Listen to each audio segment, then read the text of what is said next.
जय शिवराय शेतकरी मित्रांनो, नमस्कार. मी सदाशिव थोरात.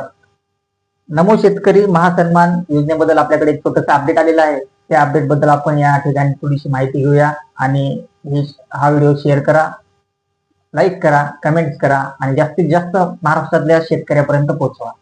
गेल्या 2 वर्षापासून दरवर्षी 6,000 रुपये 3 महिन्याच्या टप्प्यात 2-2 हजार रुपये असे आपल्याला या ठिकाणी शेतकऱ्यांना केंद्राचे 2,000 आणि राज्य शासनाचे 2,000. राज्य शासनाची योजना आहे नमो शेतकरी महासन्मान योजना. ती आता 2 महिन्यापासून पैसे तर शेतकऱ्यांच्या खात्यामध्ये आलेले नाहीत, परंतु आता गेल्या 2 दिवसापासून वेगवेगळ्या न्यूज चॅनलवरती आणि वेगवेगळ्या सोशल मीडियावरती दाखवण्यात येत आहे की 4 ऑगस्टला याचा हप्ता येईल किंवा 5 ऑगस्टला याचा हप्ता येईल. शेतकऱ्याच्या खात्यामध्ये 4 ऑगस्टचा हप्ता, 2 हप्ते शिल्लक आहेत, दोन्ही हप्ते या ठिकाणी येणार, 4 ऑगस्टला येणार, असं एक बातम्या पसरत आहेत. त्याचबरोबर दुसरी गोष्ट अशी आहे की राज्यामध्ये 90 ते 92 लाख शेतकरी पात्र आहेत. पीएम किसान असो किंवा नमो शेतकरी महासन्मान योजना असो. तर गेल्या हप्त्यामध्ये गेल्या जो हप्ता शेतकऱ्याच्या खात्यावरती जमा झाला त्याच्यामध्ये 89 लाख शेतकऱ्यांना हा मिळाला. त्याच्यामध्ये काही लोकांची छाटणी केली, ज्याचे इन्कम टॅक्स रिटर्न आहेत, मोठे शेतकरी आहेत किंवा आणखी काही उत्पन्नाचे स्रोत जास्त आहेत, त्याच्यामुळे त्यांची 89 लाख शेतकऱ्यांना गेल्या वेळेसचा हप्ता मिळाला. आणि आता एक अफवा पसरवण्यात येईल की ज्या शेतकऱ्यांना कर्जमाफीचा लाभ मिळणार आहे असे शेतकरी सुद्धा या आता पुढच्या येणाऱ्या हप्त्यामधून वगळण्यात येतील.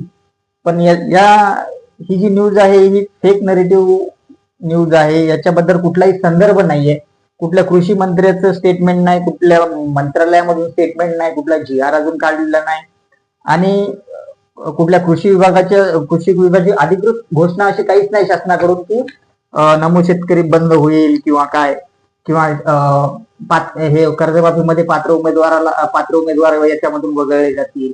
आता 56 लाख शेतकरी मधून 25-30 लाख शेतकरी तरी ते पात्र आहेत ऑलरेडी.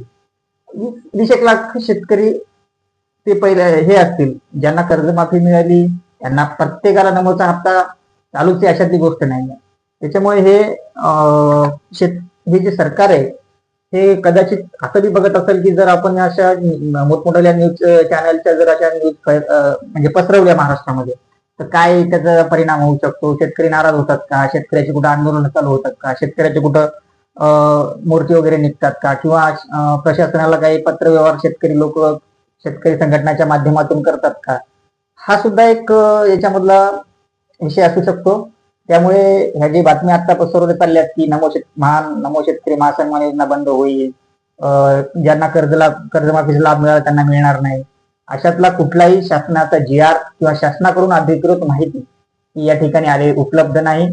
तर आपापल्या पद्धतीनं तुम्ही जर शासन पाहत असेल किंवा याचा जर इफेक्ट झाला नाही तर आपण हळूहळू करून ही योजना बंद बी शासन करू शकतं. कारण की आता आपल्या महाराष्ट्राच्या शासनावर बऱ्यापैकी कर्जमाफीमुळे आणखी बऱ्याच साऱ्या काही गोष्टीमुळे अतोनात आर्थिक ताण आलेला आहे. त्याच्यामुळे ह्या योजना बंद करतेत का काय अशी एक मनामध्ये शंका उपस्थित होत आहे.